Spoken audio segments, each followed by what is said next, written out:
Hello hi dear friends. അങ്ങനെ കുറേ നാളുകൾക്ക് ശേഷം ഞാനൊരു മൺഡേ മോട്ടിവേഷനായിട്ട് എത്തിയിരിക്കുവാണ്. അപ്പോൾ ഈ മോട്ടിവേഷൻ വീഡിയോ ചേച്ചി എന്താ ഇടാത്തത്, അത് കുറേ പേർക്കെങ്കിലും അത് ഇഷ്ടമാണെന്ന് പറയുമ്പോൾ സ്വാഭാവികമായിട്ട് എനിക്കത് ഇടണം എന്നുള്ളൊരു പ്രചോദനമുണ്ട്. എങ്കിലും പ്രത്യേക സാഹചര്യങ്ങൾ കൊണ്ട് കുറേയൊക്കെ നിങ്ങൾക്കും അറിയാം, ഞാൻ ഒരുപാട് യാത്ര ചെയ്യുന്നുണ്ടായിരുന്നു. കൂടുതൽ യാത്ര ചെയ്ത് ആരോഗ്യ പ്രശ്നങ്ങളുണ്ടായി. 2 പ്രാവശ്യത്തിൽ കൂടുതൽ വൈറൽ ഫീവറും ത്രോട്ട് ഇൻഫെക്ഷനും ചുമയും ഒക്കെ ഉണ്ടായിരുന്നു. അപ്പോൾ എല്ലാം മാറി ഇപ്പോൾ ഓൾ റൈറ്റാണ്. ഇതിനിടയ്ക്ക് കൂടി ഞാൻ കുക്കിംഗ് വ്ളോഗ്സ് എങ്കിലും മുടക്കരുതല്ലോ പറഞ്ഞാൽ അതിട്ടുകൊണ്ടിരുന്നു. എന്നാലും ഇടയ്ക്ക് മുടക്കം വരുന്നുണ്ടെന്ന് തോന്നുന്നു. അപ്പോൾ ഇപ്പോൾ എല്ലാം കഴിഞ്ഞു. ഞങ്ങളൊരു സ്റ്റേക്കേഷനൊക്കെ പോയി അടിച്ചു പൊളിച്ച് സന്തോഷമായിട്ട് തിരിച്ചു വന്നിരിക്കുകയാണ്. അപ്പോൾ പൂർണ്ണ ആരോഗ്യവതിയാണെന്ന് തന്നെ പറയാം. അപ്പോൾ ഇന്നത്തെ ടോപ്പിക് എന്ന് പറഞ്ഞാൽ, ഞാൻ ആ ടോപ്പിക്കിലേക്ക് കടക്കുന്നതിന് മുന്നേ ഒരു കഥ പറയാം. ഓക്കെ, കഥ പറച്ചിൽ എന്ന് പറയുമ്പോൾ എനിക്ക് എഴുതാൻ ഇഷ്ടമുള്ള ആളാണ്. കഥ പറയാൻ ഞാൻ എത്രത്തോളം ഇടുകയാണെന്നൊന്നും എനിക്കറിയില്ല. എങ്കിലും ഇതൊരു റിയൽ ലൈഫ് സ്റ്റോറിയാണ്. ഞാനൊരു സ്ഥലത്ത് വായിച്ചതാണ്. ഓക്കെ, ഈ ഒരു കഥ എന്ന് പറഞ്ഞാൽ ഒരു സ്ഥലത്ത് നടന്ന സംഭവമാണ്. ഒരു ഹസ്ബൻഡ് ആൻഡ് വൈഫും 2-3 കുട്ടികളും ഹസ്ബൻഡിൻ്റെ അച്ഛനും അമ്മയും, ദാറ്റ് ഈസ് ആ ലേഡിയുടെ ഇൻലോസും ഒക്കെ ആയിട്ട് ഒരു ജോയിൻറ്റ് ഫാമിലി പോലെ താമസിക്കുന്നു. ഹസ്ബൻഡിൻ്റെ ജോലിയാണെങ്കിൽ മാർക്കറ്റിംഗ് സൈഡാണ്. അപ്പോൾ എപ്പോഴും യാത്രകളാണ്. ഭാര്യയ്ക്കാണെങ്കിൽ പ്രത്യേകിച്ച് ജോലിയില്ലാന്ന് ഞാൻ പറയില്ല. കാര്യം she is A home maker. വീട്ടിലെ കാര്യങ്ങളെല്ലാം നോക്കുന്നവരാണ്. അവർ പുറത്ത് പോയി ജോലി ചെയ്യുന്നില്ല എന്നേ ഉള്ളൂ. ഒരു വീടാകുമ്പോൾ എന്തോരം ജോലി ഉണ്ടാവും അല്ലേ. അപ്പോൾ ഇൻലോസിനെ നോക്കുന്ന കാര്യവും കുട്ടികളുടെ കാര്യങ്ങൾ, അവരുടെ പഠിത്തം, അവരുടെ ട്യൂഷൻസ്, അവരുടെ എക്സ്ട്രാ കരിക്കുലർ ആക്ടിവിറ്റീസ്, സ്കൂളിലെ ഓരോ ആവശ്യങ്ങൾക്ക് പോകുന്ന കാര്യങ്ങൾ എല്ലാം നോക്കുന്ന ലേഡിയാണ്. വീട്ടിലേക്കുള്ള ഗ്രോസറി ഷോപ്പിംഗ്, പിന്നെ എന്താ പറയുക, ഒരു വീട്ടമ്മയ്ക്ക് എന്തൊക്കെ ചെയ്യാൻ പറ്റും, വീടിലെ ക്ലീനിങ്, സഹായിക്കാനൊന്നും ആരുമില്ല, അവർ മാത്രമേ ഉള്ളൂ. അപ്പോൾ ഞാൻ പറയാതെ തന്നെ നിങ്ങൾക്കറിയാമല്ലോ, ഒരു വീടെന്ന് പറയുമ്പോൾ എന്തുമാത്രം ജോലി ഉണ്ടാവും അല്ലേ. അപ്പോൾ എല്ലാ റെസ്പോൺസിബിലിറ്റിയും ആ ലേഡിയാണ് കൂടുതലായിട്ടും ചെയ്തുകൊണ്ടിരുന്നത്. ഹസ്ബൻഡ് ട്രാവലിംഗ് ജോബാണ്, ഒരു കാര്യത്തിനും ഇല്ല, സത്യമായിട്ടും അങ്ങനെ തന്നെയാണ്. അപ്പോൾ അങ്ങനെ ഇരുന്ന് കുറേ നാളങ്ങനെ പോകുന്നു. അത് കഴിഞ്ഞിട്ട് അവർക്ക് വയ്യാണ്ടാകുന്നു. ഈ ലേഡിക്ക്, വൈഫിന് വയ്യാണ്ടായിട്ട് ട്രീറ്റ്മെൻറ്റൊക്കെ ചെയ്തെങ്കിലും രക്ഷിക്കാനായില്ല. അങ്ങനെ മരിക്കുന്നു. ഓക്കെ, അപ്പോൾ ഷീ ഈസ് നോ മോർ. ആ ഒരു സാഹചര്യത്തിൽ സ്വാഭാവികമായിട്ടും ആ വീട്ടിലെ കാര്യങ്ങളെല്ലാം തകിടം മറിയില്ലേ. അപ്പോൾ ഹസ്ബൻഡ് എന്ത് ചെയ്യും? ഹസ്ബൻഡ് ആകെപ്പാടെ അപ്സെറ്റാകും. പുള്ളി എല്ലാം ഡിപ്പെൻഡ് ചെയ്തിരുന്നത് ഈ ഭാര്യയിലാണ്.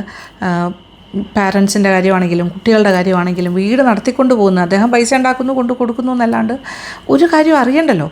അപ്പോൾ അതെങ്ങനെ കാര്യങ്ങൾ മുന്നോട്ട് പോകും? അപ്പോൾ ഇവരുടെ ഒരു ഫ്രണ്ടിന് ഭയങ്കര ആങ്സൈറ്റി ആയി.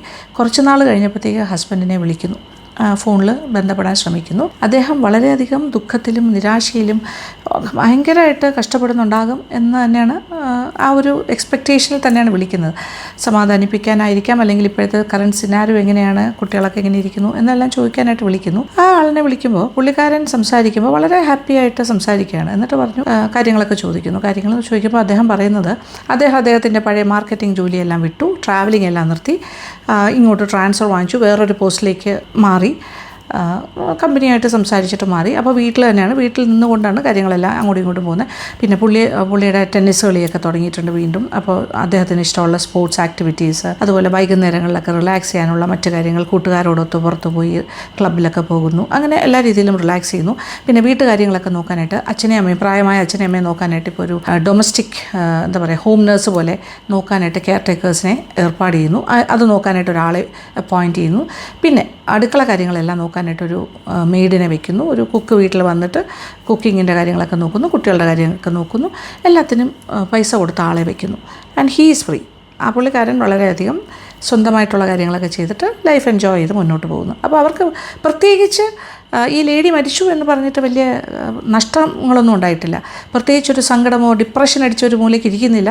അവരുടെ കാര്യങ്ങളൊക്കെ മുന്നോട്ട് പോയിക്കൊണ്ടിരിക്കുന്നു. ഒരാളില്ല എന്ന് പറഞ്ഞിട്ട് അവിടെ വലിയ കാര്യമായിട്ടുള്ള കാര്യങ്ങളൊന്നും സംഭവിച്ചിട്ടില്ല. അവരതിനനുസരിച്ചിട്ട് അവരുടെ കാര്യങ്ങളെല്ലാം മോഡിഫൈ ചെയ്ത് മാറ്റങ്ങൾ വരുത്തി മുന്നോട്ട് പോകുന്നു. ഇതിൽ നിന്ന് എന്താണ് മനസ്സിലായത്? ഇതൊരു സ്റ്റോറിയാണ്, ഇതൊരു റിയൽ ലൈഫ് സ്റ്റോറിയാണ്.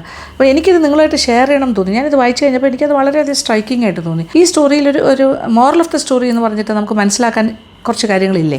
അതെന്താണെന്ന് നിങ്ങൾക്ക് എന്താ തോന്നുന്നത്? കുറച്ച് കാര്യങ്ങളുണ്ട് അല്ലേ? അതായത് ഒരാളും ഇൻഡിസ്പെൻസിബിൾ അല്ല. ഒരാളും ഇപ്പോൾ നമ്മൾ എത്ര വേണ്ടപ്പെട്ടവരാണ്, നമ്മൾ ഏതൊക്കെ കാര്യത്തിൽ നമ്മൾ ഇൻവോൾവ് ആയിട്ടിരിക്കും, നമ്മളില്ലെങ്കിൽ ഈ എന്താ പറയുക, ഒന്നും നടക്കില്ല എന്ന് വിചാരിക്കുമ്പോൾ നമ്മളില്ലെങ്കിലും കാര്യങ്ങൾ നടക്കും. അതാണ് എൻ്റെ സത്യം. അപ്പോൾ നോബഡി ഈസ് ഇൻഡിസ്പെൻസിബിൾ എന്നുള്ളതാണ് ഒരു പ്രത്യേക ഫാക്റ്റ്. പിന്നെ രണ്ടാമത്തെ കാര്യം, ഓക്കെ സങ്കടമൊക്കെ ഉണ്ടായിരുന്നിരിക്കാം, മരിച്ച സമയത്ത് വിഷമിച്ചിട്ടുണ്ടാകാം, ആദ്യമൊക്കെ ഒരു അന്തം വിട്ട് നിന്നിട്ടുണ്ടാകാം, എന്ത് ചെയ്യണം എന്നൊരു ആലോചനയിൽ. പിന്നെ ഇതെല്ലാം സ്മൂത്തായിട്ട് പോകുന്നു. അപ്പോൾ ഇവിടെ മനസ്സിലാക്കേണ്ട ഒരു കാര്യം, ഈ ഒരു കാര്യം ഇവർക്ക് വേണ്ട ഡൊമസ്റ്റിക് ഹെൽപ്പും അച്ഛനമ്മമാരെ നോക്കാനുള്ള സഹായവും ഒക്കെ ഇയാൾക്ക് വേണമെങ്കിൽ നേരത്തെയും ചെയ്തു കൊടുക്കാം.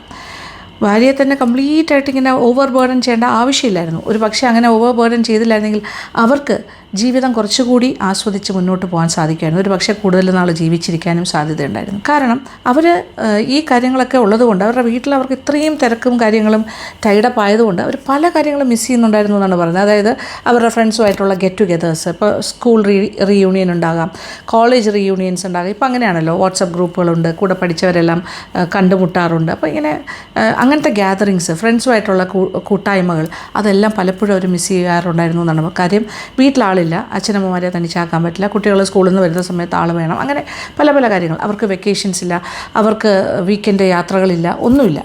കുട്ടികളുടെ ട്യൂഷൻ, കുട്ടികളുടെ പഠിത്തം, കുട്ടികൾ വീട്ടിലുണ്ട്, അവരെ നോക്കണം, അച്ഛനമ്മമാരെ, പ്രായമായ അച്ഛനമ്മമാരെ നോക്കണം. ഒരു വലിയ റെസ്പോൺസിബിലിറ്റിയാണ്. ഒന്ന് ഏൽപ്പിച്ചിട്ട് പോകാൻ പോലും ആരുമില്ല. അപ്പോൾ അവർ ഒരുപാട് കാര്യങ്ങൾ, പല കല്യാണങ്ങൾക്ക് അവർക്കൊരു പക്ഷേ പോകാൻ പറ്റുന്നുണ്ടായിരുന്നില്ല, അവരുടെ റിലേറ്റീവ്സിൻ്റെ പല ഫംഗ്ഷൻസിന് അവർക്ക് പോകാൻ പറ്റുന്നില്ല. അപ്പോൾ എല്ലാം അവർ മാറ്റി വെച്ചുകൊണ്ടേയിരുന്നു, അവരുടേതായ കാര്യങ്ങളെല്ലാം അവർ മാറ്റി വെച്ചുകൊണ്ടേയിരുന്നു. അവരൊന്നും തന്നെ ലൈഫിൽ അവരൊന്നും അവർ ആസ്വദിച്ചിട്ടില്ല എന്ന് തന്നെ പറയാം. ആസ്വാദനത്തിനപ്പുറത്തേക്ക് ഒരു എക്സിസ്റ്റൻസിന് പോലും അവർ അവരുടെ കാര്യം നോക്കിയിട്ടില്ല. പക്ഷേ അവർ പോയി കഴിഞ്ഞപ്പോൾ എല്ലാ കാര്യങ്ങളും നടക്കുന്നുണ്ട്. അപ്പോൾ ആർക്കാണ് ഇവിടെ നഷ്ടം ഉണ്ടായത്? അവർക്ക് തന്നെയല്ലേ. അപ്പോൾ അവരുടെ കാര്യങ്ങളെങ്കിലും കുറച്ചെങ്കിലും അവർ കുറച്ചൊക്കെ സെൽഫിഷ് ആകാമായിരുന്നു എന്ന് ഇത് കേട്ടപ്പോൾ നിങ്ങൾക്ക് തോന്നുന്നില്ലേ? സ്വന്തം കാര്യം കൂടി നോക്കണമായിരുന്നു അല്ലേ? പക്ഷേ അപ്പോൾ ഒരു ഓൾട്ടർനേറ്റീവ് ഇല്ലാത്തത് കൊണ്ടല്ലേ അവർ ചെയ്യാതിരുന്നത്. അപ്പോൾ എന്തുകൊണ്ട് അവർ ഒരു വളരെ മീക്ക് ആൻഡ് സബ്മിസീവ് ആയിട്ടുള്ളൊരു ഭാര്യ ആയിരുന്നിരിക്കാം. അല്ലെങ്കിൽ അവർ ഹസ്ബൻഡിൻ്റെ അടുത്ത് ഡിമാൻഡ് ചെയ്യാമായിരുന്നു, എനിക്ക് സഹായിക്കാൻ ആൾ വേണം, ഒരു സബ്സ്റ്റിറ്റ്യൂട്ടായിട്ട് ഞാൻ അങ്ങോട്ടും ഇങ്ങോട്ടും പോകുമ്പോൾ എന്തെങ്കിലും ഒരു കാര്യം എനിക്കും ഒന്ന് പുറത്ത് പോകണം, ആരെങ്കിലും ഇവിടെ ഒന്ന് വരാനും നിൽക്കാനുള്ള സംവിധാനം ചെയ്യണം, അങ്ങനെയൊക്കെ പറയാമായിരുന്നു. പക്ഷെ അവരതൊന്നും പറയില്ല. കാര്യം എനിക്ക് തോന്നുന്നത് അവർക്ക് ഫിനാൻഷ്യൽ ഇൻഡിപെൻഡൻസ് ഉള്ള ആളായിരുന്നിരിക്കില്ല, അവർക്ക് സാമ്പത്തികമായിട്ട് അവരുടെ കയ്യിലൊന്നും ഉണ്ടായിരുന്നിരിക്കില്ല. ഹസ്ബൻഡ് കൊണ്ട് കൊടുക്കുന്ന bread winner of the family, husband കൊണ്ട് കൊടുക്കുന്ന കാര്യങ്ങൾ അവരത് വെച്ച് ആഹാരം ഉണ്ടാക്കി എല്ലാവർക്കും കൊടുക്കുന്നു, കുട്ടികളെ നോക്കുന്നു. ആരെ നോക്കണ്ടെന്നല്ല, ഒരു ഹൗസ് വൈഫ് എന്ന് പറയുമ്പോഴും ഒരു ഭാര്യ എന്നുള്ള കോൺസെപ്റ്റ് വരുമ്പോൾ എല്ലാവരുടെ കാര്യം നോക്കുന്നതിലൊന്നും തെറ്റില്ല, നോക്കണം. വീട് കൊണ്ടുപോകുന്നതിൽ ഒരു ഭാര്യയ്ക്കും നല്ലൊരു പ്രധാന പങ്ക് വഹിക്കാനുണ്ട്, ഒന്നും നോക്കാണ്ട് ഇറങ്ങി നടക്കണം എന്നല്ല. പക്ഷേ ഹസ്ബൻഡിൻ്റെ കാര്യങ്ങളും യാത്രകളും ഒക്കെ ആയിട്ട് പോകുമ്പോഴും ഭാര്യ എന്നുള്ളൊരാൾ വീട്ടിലുണ്ടെന്നും അവർക്കും കുറച്ച് കാര്യങ്ങൾ ആവശ്യങ്ങളുണ്ടെന്നും മനസ്സിലാക്കാൻ ആൾക്ക് പറ്റിയിട്ടില്ലെങ്കിലും വൈഫിനത് എക്സ്പ്രസ് ചെയ്യാനും പറ്റിയിട്ടില്ല, അത് അഡ്രസ്സ് ചെയ്യാനും പറ്റിയിട്ടില്ല. അപ്പോൾ അവിടെ ഒരുപാട് രണ്ട് സൈഡിൽ നിന്നും വീഴ്ചകൾ വന്നിട്ടുണ്ട്. ഒരു പക്ഷേ അവരുടെ സൈഡിൽ നിന്നുള്ള വീഴ്ച പറഞ്ഞാൽ അവർ ചിലപ്പോൾ റെസ്ട്രിക്റ്റഡ് ആയിരിക്കാം, അവർക്ക് അതിനുള്ള ഒരു അത്രയും എഡ്യൂക്കേറ്റഡ് ആയിരിക്കണം എന്നില്ല, അറിയില്ല, എനിക്ക് അതിൻ്റെ കൂടുതൽ ഡീറ്റെയിൽസ് അറിയില്ല. ബട്ട് പല പല ഫാക്ടേഴ്സും ഉണ്ട്, ഒരുപാട് കാരണങ്ങൾ കൊണ്ട് അവർ പറയാൻ ഉള്ള ഒരു ഇതുണ്ടായിരുന്നിരിക്കില്ല. എനിവേ, അപ്പോൾ അവരുടെ ലൈഫ് അങ്ങനെ അങ്ങ് തീർന്നു. ജീവിച്ചിരിക്കുന്നവരുടെ ലൈഫ് വളരെ സ്മൂത്തായിട്ട് അവർ അതിനൊരു ഓൾട്ടർനേറ്റീവ് കണ്ടുപിടിച്ചു. അപ്പോൾ ആ ഭാര്യയ്ക്ക് അവിടെ ഉണ്ടായിരുന്ന റോളെന്ന് പറഞ്ഞാൽ ഒരു കുക്കിൻ്റെയും ഒരു ഹോം നേഴ്സിൻ്റെയും ഒരു കെയർ ടേക്കറിൻ്റെയൊക്കെ റോള് മാത്രമല്ലേ ഉള്ളൂ. എന്താ ഉള്ളത്? അവർക്ക് എന്താ ഉള്ളത്? ഒന്നുമില്ല അല്ലേ. അവർ പോയി, അവരുടെ ജീവിതം അങ്ങനെ തീർന്നു. അപ്പോൾ ഇതൊരു മോറൽ സ്റ്റോറി. ഇതിൽ നിന്ന് പഠിക്കേണ്ട കാര്യങ്ങൾ, നമ്മളുടെ കാര്യങ്ങൾ നമ്മൾ അഡ്രസ്സ് ചെയ്യണം. ഓക്കെ, ആരെയും നോക്കണ്ട, വീട്ടുകാര്യങ്ങൾ ശ്രദ്ധിക്കേണ്ട എന്നൊന്നും ഞാൻ പറയില്ല. എല്ലാം നോക്കുന്നതോടൊപ്പം എന്താണ് നിങ്ങളുടെ ആവശ്യങ്ങൾ അതും നിങ്ങൾ നടത്തിക്കൊണ്ട് പോകണം. നമ്മുടെ കാര്യങ്ങൾ നോക്കാണ്ട് അത്രയും സെൽഫ്ലെസ് ആയിട്ട് നമ്മൾ ചെയ്തിട്ടൊന്നും ഒരു കാര്യമില്ല. ആരും തന്നെ അത് അപ്രീഷിയേറ്റ് ചെയ്യണം എന്നുമില്ല. അത് നമ്മൾ മരിച്ചു കഴിഞ്ഞാൽ അതിനെക്കുറിച്ച് സംസാരിക്കണം എന്നില്ല. നമ്മുടെ ഒരു ആബ്സെൻസ് അവരിലൊന്നും വലിയൊരു ആഘാതമൊന്നും ഒരു പക്ഷേ ഉണ്ടാക്കാൻ പോകുന്നില്ല. ഒരു തുടക്കത്തിലൊക്കെ കുറച്ച് നാളത്തേക്കൊക്കെ ഉണ്ടാകാം, മിസ് ചെയ്യുന്നുണ്ടാകാം. കാര്യം കണ്ടിന്യൂസ് ആയിട്ട് ഒരാളൊരു കാര്യം ചെയ്തുകൊണ്ടിരിക്കുമ്പോൾ ആ ആളില്ല എന്നുണ്ടെങ്കിൽ ഓക്കെ, ഒരു ഗ്യാപ്പ് ഉണ്ടാകാം. പക്ഷേ അതെല്ലാം ഫില്ല് ചെയ്യാനായിട്ട് വേറെ ആൾക്കാർ വരും, അത് മാത്രം വിചാരിച്ചാൽ മതി. നമ്മളില്ല എന്ന് പറഞ്ഞ് ലോക അവസാനമൊന്നുമല്ല. It's not the end of the world ആണെന്ന് നമ്മൾ വിചാരിക്കും. നമുക്ക് തോന്നും, അയ്യോ നമ്മളില്ലെങ്കിൽ ഇവിടെ ആ കാര്യം നടക്കില്ല, ഈ കാര്യം നടക്കില്ല. ഇനി എനിക്ക് തന്നെ തോന്നാറുണ്ട്, അയ്യോ ഞാൻ ഇപ്പോഴത്തെ കാര്യമല്ല, ഒരു പണ്ടൊക്കെ ഞാനും വിചാരിക്കും, അയ്യോ ഞാനില്ലെങ്കിൽ അത് നടക്കില്ല, ഇത് നടക്കില്ല എന്നൊക്കെ വിചാരിക്കുന്ന കാലഘട്ടം ഉണ്ടായിരുന്നു. അത് ഇപ്പോൾ എന്താ പറയുക, വീട്ടുകാര്യങ്ങളിലാണെങ്കിലും ഒഫീഷ്യൽ മാറ്റേഴ്സിലാണെങ്കിലും പ്രൊഫഷണൽ ലൈഫിലൊക്കെ ഞാൻ വിചാരിച്ചിട്ടുണ്ട്, അയ്യോ ഞാൻ ചെയ്യേണ്ട കാര്യങ്ങൾ ഞാൻ ചെയ്തില്ലെങ്കിൽ എന്ത് ചെയ്യും, അയ്യോ എനിക്ക് അങ്ങോട്ടും ഇങ്ങോട്ടും പോകും, ആ ഒരു ടെൻഷൻ എപ്പോഴും ഉണ്ടായിരുന്നു. പക്ഷെ അങ്ങനെയൊന്നുമല്ല, എല്ലാ കാര്യങ്ങളും സ്മൂത്തായിട്ട് തന്നെയാണ് നടക്കുന്നത്. അപ്പം ഞാനെന്നുള്ളതൊരു അവിഭാജ്യ ഘടകമൊന്നുമല്ല, ഞാനില്ലെങ്കിലും കാര്യങ്ങൾ നടക്കും. അത് മനസ്സിലാക്കി കഴിഞ്ഞപ്പോൾ ഞാൻ വളരെ റിലാക്സ്ഡായി. ഞാൻ എൻ്റെ കാര്യങ്ങളും കൂടി നോക്കാനായിട്ട് ആദ്യമേ തന്നെ പഠിച്ചു. ഞാൻ പറയുന്നത് എൻ്റെ തുടക്കത്തിലെ കാര്യമാണ് കേട്ടോ, ഇപ്പോഴൊന്നും അല്ല. ഞാൻ എൻ്റെ വിവാഹ ജീവിതം തുടങ്ങിയിട്ട് 37 വർഷം കഴിഞ്ഞു. ഓൾമോസ്റ്റ് 37 ഇയേഴ്സ് കഴിഞ്ഞിരിക്കുകയാണ്. അപ്പോൾ ഈ 37 ഇയേഴ്സിൻ്റെ ഒരു ലൈഫ് എക്സ്പീരിയൻസ് ഉള്ള ആളാണ് ഞാൻ. അപ്പോൾ നിങ്ങൾ എന്നെ കാണുന്നത് ഒരു പക്ഷേ ഈ ഒരു മാജിക് അവനൊക്കെ തുടങ്ങിയ കാലം തൊട്ടായിരിക്കാം. അത് 25 വർഷമായിട്ട് ചെയ്യുന്നു. അപ്പോൾ അതിന് മുന്നേ ഒരു ലക്ഷ്മി ഉണ്ടായിരുന്നു. ദാറ്റ് ഈസ് ഒരു എങ്ങനെ പറയുക, ഒരു 10-12 വർഷം ഒരു ലക്ഷ്മി ഉണ്ടായിരുന്നു. ആ ലക്ഷ്മി എന്ന് പറയുന്നത് ഈ പറഞ്ഞതുപോലെ ഞാൻ ഒരു ഇൻഡിസ്പെൻസിബിൾ ആയിട്ടുള്ളൊരു ഘടകമാണ്.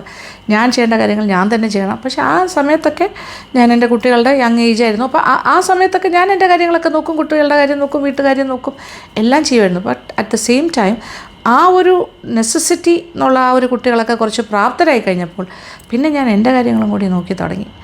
ഇപ്പോഴും ഞാൻ നോക്കുന്നുണ്ട്, വീട്ടുകാര്യങ്ങളും നോക്കുന്നുണ്ട്, എൻ്റെ കാര്യങ്ങളും നോക്കുന്നുണ്ട്. അപ്പോൾ കുറച്ച് പേർക്കെങ്കിലും തോന്നും ഇതൊക്കെ ലക്ഷ്മിക്ക് പറ്റും.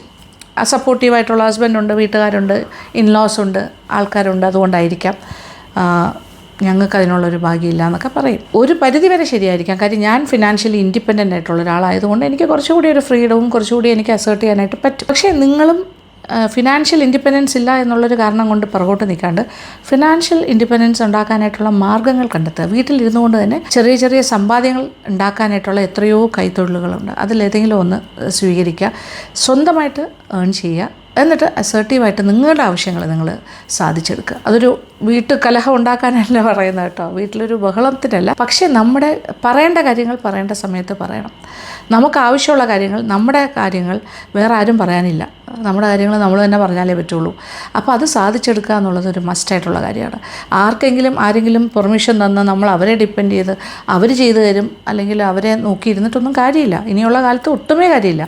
പണ്ടൊക്കെ അങ്ങനെ ഒരു ആചാരം ഉണ്ടായിരുന്നു. നമുക്ക് കുറേ കാര്യങ്ങളിലൊക്കെ നമ്മൾ സമൂഹത്തിനെ ഭയക്കണം, വീട്ടിലുള്ളവരെ എല്ലാവരെയും ഭയക്കണം, അങ്ങനെയൊക്കെ ഉണ്ടായിരുന്നു. പക്ഷേ കാലം മാറി, ഇപ്പോൾ ഒരുപാട് മാറ്റങ്ങൾ വന്നിട്ടുണ്ട്. അപ്പോൾ നമ്മളൊക്കെ എൻ്റെ ഒരു ജനറേഷൻ എന്ന് പറഞ്ഞാൽ ഇപ്പോൾ എൻ്റെ ജനറേഷനും ഇപ്പോഴത്തെ ജനറേഷനും ഞാൻ കാണുന്ന ആളാണ്. അപ്പോൾ 2 ജനറേഷൻസ് കാണാനുള്ളൊരു ഭാഗ്യം ഉണ്ടായി എന്ന് പറയാം. അപ്പോൾ നമ്മൾ ഈ മാറ്റങ്ങളെല്ലാം ഉൾക്കൊള്ളുന്നുണ്ട്. അപ്പോൾ നമുക്ക് ആലോചിക്കാൻ തോന്നും, ചിലപ്പോൾ ഞാൻ ആലോചിക്കും, ദൈവമേ ഇപ്പോൾ ഉള്ളവരൊക്കെ കുറേ കൂടി ലക്കിയാണല്ലോ എന്ന് തോന്നും. നമ്മൾക്ക് ഇത്രയൊന്നും ലക്ക് ആ സമയത്തില്ലായിരുന്നു. കുറച്ചുകൂടി ഓപ്പൺ അപ്പ് ചെയ്യാനോ പറയാനോ ഒന്നുള്ള ഭാഗ്യമില്ല. പക്ഷേ ഇപ്പോൾ അതിനുള്ളൊരു ഭാഗ്യമുണ്ട്. ആ കിട്ടിയ ഭാഗ്യം നമ്മൾ യൂട്ടിലൈസ് ചെയ്ത് തുടങ്ങിയിട്ടുണ്ട്. ഇപ്പോൾ ഞാൻ ഉൾപ്പെടെ എൻ്റെ ജനറേഷനിലുള്ള ആൾക്കാർക്കും അതിൻ്റെ ബെനിഫിറ്റ്സ് കിട്ടും എന്ന് തന്നെയാണ് ഞാൻ വിചാരിക്കുന്നത്. അത് ഒന്നുമില്ല, നിങ്ങൾ വേറെ ഒന്നും ചെയ്യേണ്ട. നിങ്ങളുടെ ചെറിയ ചെറിയ കാര്യങ്ങളായിരിക്കാം. നിങ്ങളുടെ ഫ്രണ്ട്സുമായിട്ടുള്ളൊരു ഗെറ്റ് ടുഗെദറിന് പോവുക, അല്ലെങ്കിൽ ഒരു ഔട്ടിങ്ങിന് പോവുക. നിങ്ങളുടെ ഇഷ്ടങ്ങൾ എന്താണ്? നിങ്ങളൊരു അമ്പലത്തിൽ പോകണമെന്ന് തോന്നിയാൽ അമ്പലത്തിൽ പോവുക. അപ്പോൾ വീട്ടിൽ ആൾക്കാരുണ്ട്, കുട്ടികളുണ്ട്, അവർ ട്യൂഷന് പോയിട്ട് വരും, അല്ലെങ്കിൽ അവരവിടെ കൊണ്ടുവിടണം, ഇവിടെ കൊണ്ടുവിടണം. സ്കൂളിൽ നിന്ന് വരാൻ സമയമായി, ഹസ്ബൻഡ് വൈകുന്നേരം വരുമ്പോൾ ചായയും കൊണ്ട് ഫ്രണ്ട് നിൽക്കണം. അങ്ങനത്തെ കാര്യങ്ങളിലൊന്നും ഒരു എല്ലാ ദിവസവും സാധിക്കണം എന്നില്ല. അങ്ങനെയാണെങ്കിൽ തീർച്ചയായിട്ടും നിങ്ങളുടെ കാര്യങ്ങളും കൂടി ടൈം ടേബിളിൽ ഉൾക്കൊള്ളിക്കണം. കുറേ ഹസ്ബൻഡ്സിനൊക്കെ കാര്യങ്ങൾ മനസ്സിലാവും. അവർ വളരെ കോർഡിയലായിട്ട് ഭാര്യയും ഭർത്താവും പരസ്പരം മനസ്സിലാക്കി ഒരു ഇക്വാളിറ്റി ലൈനിൽ പോകുന്നവരുമുണ്ട്, അല്ലാത്തവരുമുണ്ട്. അപ്പോൾ അല്ലാത്തവരുടെ കാര്യം കൂടിയാണ് ഞാനിപ്പോൾ എടുത്തു പറയുന്നത്. വീടിൻ്റെ 4 ചുവരുകൾക്കുള്ളിൽ തളയ്ക്കപ്പെട്ട് ജീവിക്കുന്ന കുറേ ആൾക്കാരെങ്കിലും ഉണ്ടാവും. അപ്പോൾ അത്തരം കാര്യം കൂടി മനസ്സിൽ കണ്ടുകൊണ്ടാണ് ഞാൻ സംസാരിക്കുന്നത്. അപ്പോൾ കുറച്ചൊക്കെ നമ്മളുടെ കാര്യങ്ങൾ, കുറച്ചൊക്കെ എന്നല്ല, നമ്മുടെ ആഗ്രഹങ്ങളും ആവശ്യങ്ങളും തീർച്ചയായിട്ടും നടത്തിയെടുക്കാനുള്ളൊരു സാമർഥ്യം കാണിക്കണം. അല്ലാന്നുണ്ടെങ്കിൽ നമ്മൾ മരിച്ചു കഴിഞ്ഞാൽ നമുക്കിതൊന്നും കിട്ടില്ലല്ലോ. നമുക്ക് പകരം വേറെ ആൾക്കാർ വരും, അവർ നമ്മളെ മറന്നു പോവും. കുറച്ച് കാലമൊക്കെ ഓർമ്മിക്കുമായിരിക്കും, പക്ഷേ എന്നാലും നമുക്ക് മിസ് ചെയ്ത് നമുക്ക് എന്താണോ നഷ്ടം, അത് നഷ്ടം തന്നെയാണ്. അപ്പോൾ ജീവിക്കാൻ പഠിക്കുക, അതാണ് എനിക്ക് ആദ്യമായിട്ട് പറയാനുള്ളത്. എങ്ങനെ ജീവിക്കണം? നമ്മൾ സെൽഫ്ലെസ്സായിട്ട് ജീവിച്ചിട്ട് കാര്യമില്ല. കുറച്ചൊക്കെ സ്വാർത്ഥതയുമാകാം, സ്വന്തം കാര്യം കൂടെ നോക്കിയിട്ട് മറ്റുള്ളവരെയും കൂടി സഹായിക്കണം. അല്ലാണ്ട് നടക്കില്ല, വളരെ കഷ്ടമാണ്. അപ്പോൾ അതിന് വേണ്ടിയിട്ടാണ് ഞാൻ ഈ സ്റ്റോറി നറേറ്റ് ചെയ്തത്. ആക്ച്വലി ഇങ്ങനത്തെ തോട്ട്സൊക്കെ എൻ്റെ മനസ്സിൽ എപ്പോഴും ഉള്ള കാര്യങ്ങളാണ്. പക്ഷേ ഇത് വായിച്ചപ്പോൾ ഞാൻ വിചാരിച്ചു, ഭയങ്കരമായിട്ട് എനിക്കത് സ്ട്രൈക്ക് ചെയ്തു. അതൊരു പക്ഷേ ഞാൻ വായിച്ച പോലെ പലരും വായിച്ചിട്ടുണ്ടാകാം. നിങ്ങളിൽ ആരെങ്കിലുമൊക്കെ വായിച്ചിട്ടില്ലെങ്കിലും ഇതൊരു സിമ്പിളായിട്ടുള്ളൊരു കഥയാണ്. ആ കഥ റിയൽ ലൈഫ് സ്റ്റോറിയാണ്. ഇതിൽ നിന്ന് വളരെ പെട്ടെന്ന് തന്നെ നമുക്ക് മനസ്സിലാവും നമ്മുടെ ഈ ലോകത്ത് നമ്മുടെ റോൾ എന്താണ്, ഇവിടം വിട്ടുപോയാൽ നമ്മുടെ റോൾ എന്താണെന്ന്, ഇവിടം വിട്ടുപോയാൽ എങ്ങോട്ടാണ് പോകുന്നത് ആർക്കും അറിയില്ലല്ലോ മരിച്ചു കഴിഞ്ഞാൽ. അപ്പോൾ ഒരു ജീവിതമേ ഉള്ളൂ, അത് ജീവിച്ച് തീർക്കുമ്പോൾ ഒരു സാറ്റിസ്ഫാക്ഷൻ ഉണ്ടാകണം. നമ്മുടെ മനസ്സിന് ഇഷ്ടപ്പെട്ട രീതിയിൽ ജീവിക്കുക. അതിന് വേണ്ടിയിട്ട് അത് എഫേർട്ട് എടുക്കണം എന്നാണ് ഞാൻ പറയുന്നത്. ഒരു പ്രശ്നമില്ലാത്ത രീതിയിൽ എഫേർട്ട് എടുക്കുക. അതിന് വേണ്ട സാമ്പത്തികമായ കാര്യങ്ങളെല്ലാം നിങ്ങൾ തന്നെ നേടിയെടുക്കാനും ശ്രമിക്കണം. ഒട്ടും തന്നെ ലേസി ആയിട്ടിരിക്കരുത്. കുറച്ച് കഠിനമായ പരിശ്രമം എല്ലാ കാര്യത്തിലും ആവശ്യമാണ്. അപ്പോൾ ഇപ്പോഴത്തെ ജനറേഷനൊന്നും വലിയ പ്രശ്നമില്ല. ഞാൻ പറഞ്ഞല്ലോ, അവരെല്ലാം ഈക്വൽ കാര്യങ്ങളാണ്. ഇപ്പോൾ ജോലിയുടെ കാര്യം, കിച്ചൺ വർക്ക് ആണെങ്കിലും ഒക്കെ അവർ ഷെയർ ചെയ്യാറുണ്ട്. എന്ന് വെച്ചാൽ കുറച്ച് എഡ്യൂക്കേറ്റഡ് ആയിട്ടുള്ള, കുറച്ച് വിവരമുള്ള കുട്ടികളാണെങ്കിൽ അതങ്ങനെ തന്നെയാണ്. പക്ഷേ ഒരു പക്ഷേ പഴയ ജനറേഷനിൽ കുറേ ആൾക്കാർ ഇപ്പോഴും ആ ഒരു മെയിൽ ചൊവിനിസ്റ്റിക് ആറ്റിറ്റ്യൂഡിൽ ജീവിക്കുന്നവരുണ്ടാകാം. പക്ഷേ അതിൻ്റെയൊക്കെ കാലം കഴിഞ്ഞു എന്ന് തന്നെയാണ് എൻ്റെ ഒരു വ്യക്തിപരമായ അഭിപ്രായം. അപ്പോൾ നിങ്ങളും കമൻറ്റ് ബോക്സിൽ വന്ന് അഭിപ്രായം പറയുക. ഞാൻ എൻ്റെ ഒരു ഒപ്പീനിയൻ പറഞ്ഞു എന്നേ ഉള്ളൂ. നിങ്ങൾക്ക് ഒരുപാട് എക്സ്പീരിയൻസ് ഉള്ള ആൾക്കാരുണ്ടാവില്ലേ, നിങ്ങൾക്ക് നിങ്ങളുടെ സ്വന്തം ജീവിതാനുഭവങ്ങളുണ്ടാകും, മറ്റുള്ളവരുടെ അറിഞ്ഞ ആൾക്കാരുടെ ഉണ്ടാവും. അപ്പോൾ പറയുക. ഓക്കെ, കമൻറ്റ് ബോക്സിലേക്ക് വരിക. അപ്പോൾ സന്തോഷം. അപ്പോൾ ഇന്നത്തെ എൻ്റെ ഒരു തോട്ട്സാണ് ഞാൻ നിങ്ങളുമായിട്ട് ഷെയർ ചെയ്തത്. അപ്പോൾ ഇഷ്ടപ്പെട്ടു എന്ന് തന്നെ വിചാരിക്കട്ടെ. അപ്പോൾ ഇതൊരു ഓപ്പൺ ഡിസ്കഷൻ ഞാൻ ഇടുകയാണ്. Thank you so much. Thank you for watching and keep on watching Lakshmi Nair vlogs. Love you.